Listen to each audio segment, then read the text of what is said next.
Hello and welcome to my Fire Emblem 15 ETC playthrough. I'm Justice Gordon Captain here with, Jumpy23. and you're watching Alm 4-5 Regal Plains Battle. So the very first thing we need to do is we need to use one of our fairly recently acquired toys, Fe's Rescue Staff, to kill a Gold Knight. So these Gold Knights are just absolute jerks because they kind of beat Zeke's army, which we haven't had green units for a while, but this is one of the few maps with green units. And one of the rules about green units is you need to make sure they don't get attacked. Because green units suck. The unfortunate thing about this map is it might actually be easier in the same turn count if we just killed Zeke instead. Because then his units wouldn't be here hogging all the enemy target priority. Yes. And if I had looped some silly things to work out. If I had looped Cliff before this map, I would be able to beat this map even faster. But we couldn't loop Cliff without losing turns, so it works out in the end. This is still a very short map. And part of a big reason it's a short map is because we bait these two bonus to the south. This lets us beat them up with all of our crappy units that can't move. So we had to use some really frail units to do that. So we chose Tatiana and Delphia. And spoiler alert, they're not happy about it. They're going to be very unhappy about it very shortly. But this game has revival shrines. Yes, thankfully there's Dragon Balls. However, there are actually 9 Dragon Balls, which is slightly wrong, but...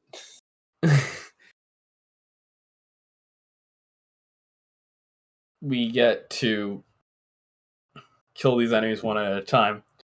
The main thing on this enemy player phase to consider is trying to get as many enemies dead as possible, such that the green units don't get a fight very much. The other thing to do is we need to get Silk another level. Silk is 1 magic away from reaching the magical benchmark in the final map of Alm's Route. And this is one of the most convenient maps to train her. If it wouldn't be this map, you'd have to find another map to get her kills, and you just need to find kills somewhere, and this is a good way to sneak in a kill. Right, so to be clear, Gordon just said that killing 2 units is one of the easiest ways to train Silk for the rest of the game, and he's correct. So she's very hard to train at this point. Yes. Unit sacrifices. At least they were worthless units, and we're getting them right back. We're doing Fe or Shrine right after this, so, they're not dead for long, they're still warm. Yeah, although I think Zeke has a nice conversation where she says, "Thank you for rescuing my wife, who I just killed." Right, he doesn't even realize, though. He's just, vibing. Maybe he's a little stoned or something, or just... excited from the thrill of battle, who can say. But we managed to kill everybody in 2 turns, because the green units could mop up the 2 enemies that we weren't able to kill ourselves. And that's the last good fight that you're going to see in the video, so buckle up, because there's a lot left to do, and it is all boring. We have a few major objectives to complete now. The first one is we get to finally do the thing that has been waiting to be done for the whole game, which is turning Silk into a... turning Cliff into a villager. Into a villager. So dread looping is a really interesting mechanic in Echoes. Some people said it was a glitch, but it's actually a reference to a old Japanese folklore from Sword to Farmer, I think. Don't remember the exact title, but it's actually referenced to folklore, so it's not a glitch. Which is important because since it's a feature, we get to use it. Oh, this isn't glitchless anyway. Is it? You were talking about finding out of bounds glitches to save turns. I don't think this was a glitchless run. But we're using it anyway. So this is glitchless. Alright, excellent. Regardless, so Cliff just promoted to Villager, and now we need to get him up to Sniper very quickly, and that's what Fear Shrine is for. There are 2 forced fights in this shrine that you can't Metal Gear around, and we're going to fight them both because this is all forced fights is the category we're running. And Cliff is going to promote after each fight, which is hilarious. His XP gain as a tier 0 unit in Act 4 is very large. Yes. To say, put it mildly. Even though his stats, as you can tell, are absolute massive. Yeah. Dread looping, hilarious mechanic. Would recommend. I'm so glad that it got to be used in LTC. So that was the biggest mistake of the run, probably, or one of the bigger mistakes. You're supposed to have Python talk to Forsyth there, so you can use. Forsyth support gives a little bit of crit against Berkut. Well, not in his map, which is nice. Yes. So Cliff needs to get a crit on the 2 Barons, so he can finish this map in 1 turn. This is the fortunately fundamental example, of course, of 10 turn wheels is a really good idea. No.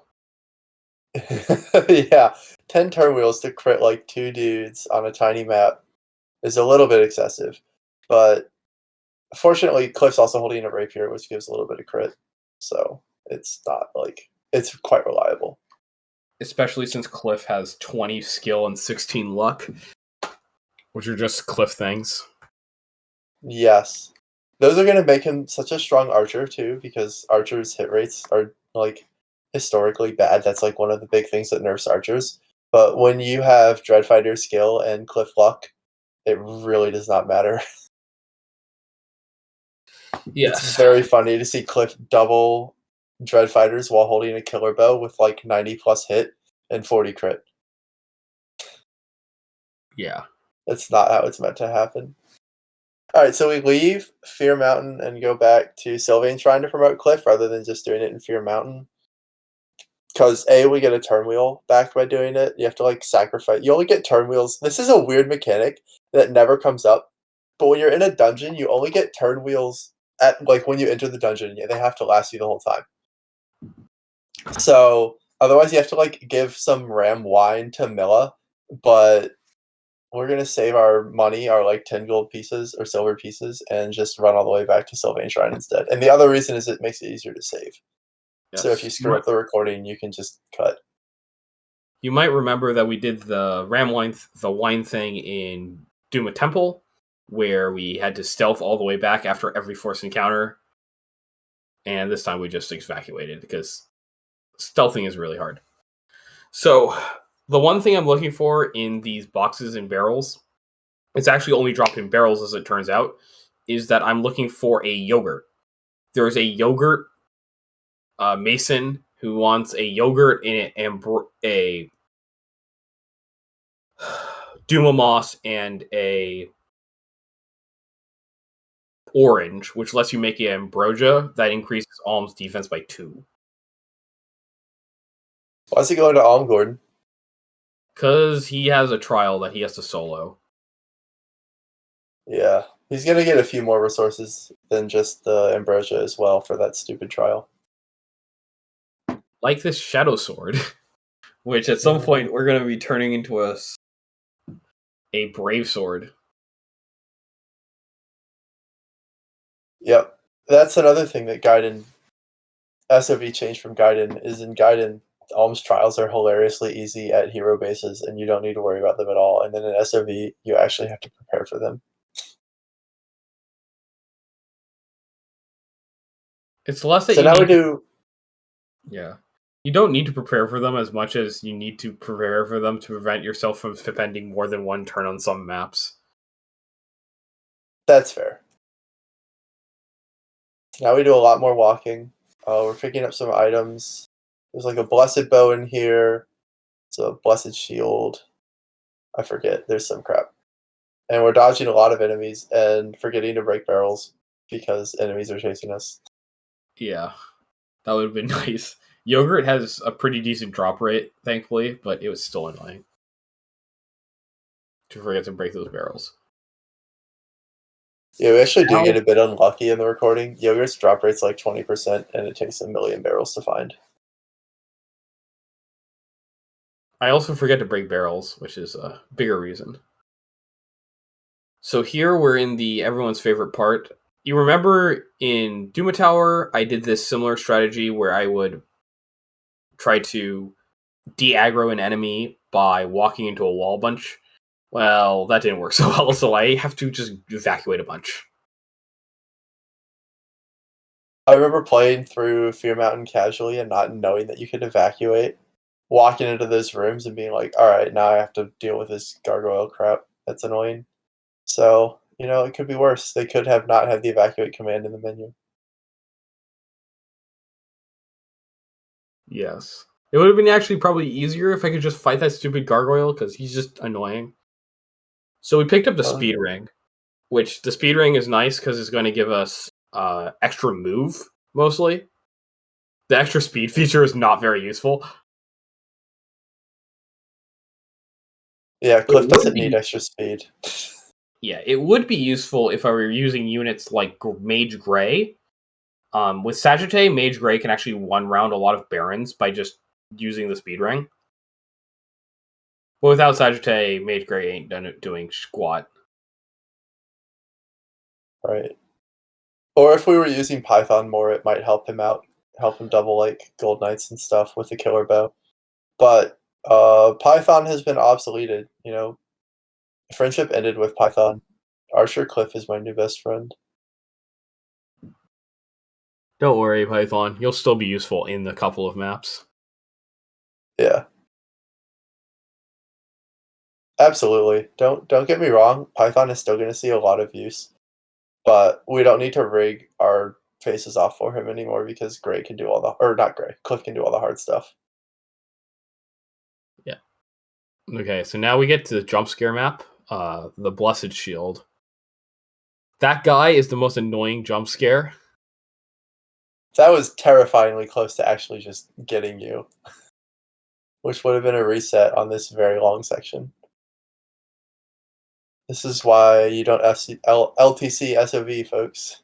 Unless you're Crash and you actually love the Metal Gear sections because you're insane. And way better at video games than me. Right. I mean, That might be a little bit of it, but I think he's mostly just insane.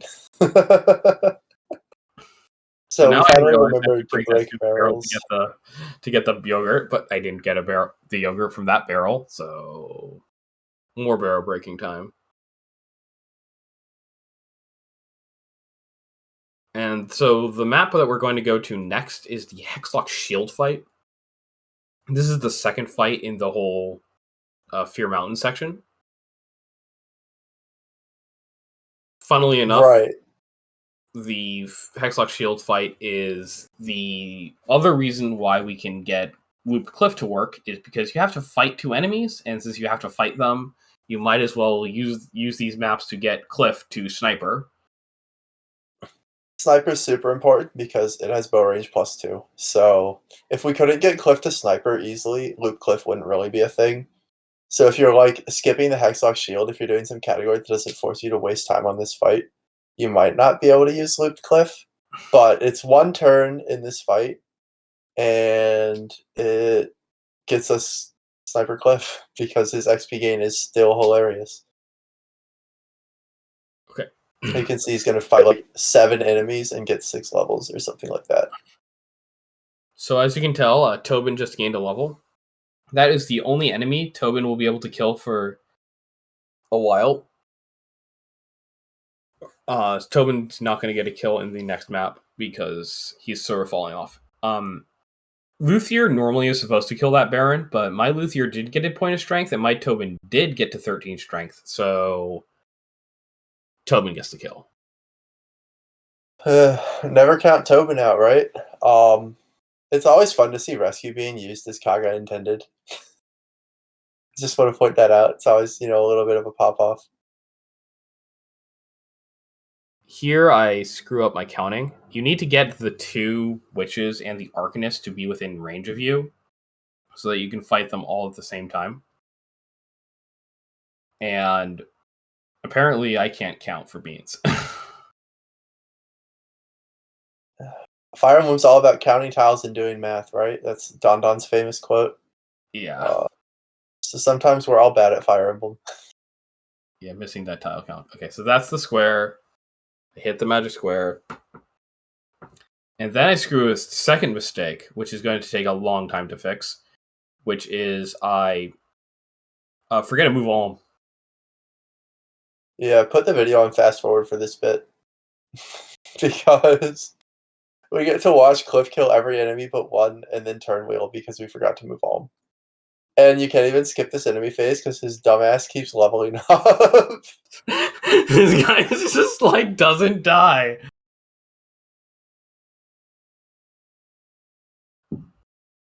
The sad part is, if Alm had crit that guy, I would have still had to reset because Cliff missed. no, because he wouldn't have gotten level 7. Oh, yeah. But also he missed an Arcanist. I didn't know if you Yeah. noticed that. Anyway, time for run number 3 on warping Cliff and attacking one dude. Apparently the most difficult, like, input-heavy section of the game. Yeah, and not all that Metal Gear emblem that wore your brain out. Now you remember, move on one square. There.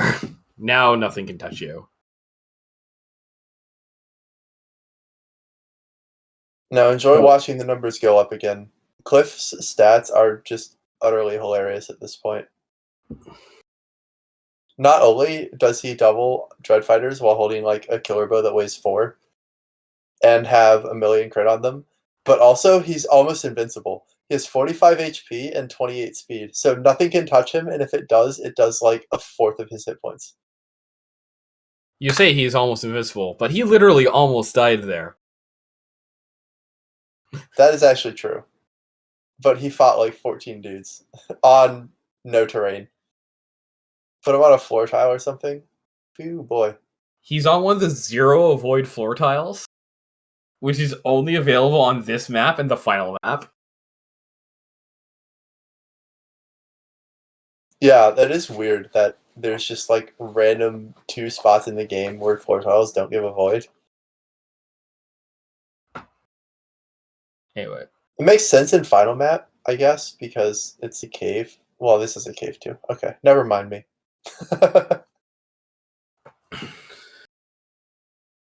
Yes. Watching Cliff gain levels is really funny, at least. His strength is actually relatively high for what he normally is, so he's actually probably going to be able to do the everyone's favorite strategy, one hit, one crit Rudolph, instead of needing to double crit him. Which, to be clear, needing to double crit Rudolph is not like bad. You get 11 turn wheels or 12 turn wheels for a 1 turn. So, but you know, it's nice to flex. Dab on Rudolph by critting and hitting him. Alright. So now it's time to do the most important thing, which is break Find a the barrel yogurt. and get the yogurt. We did it.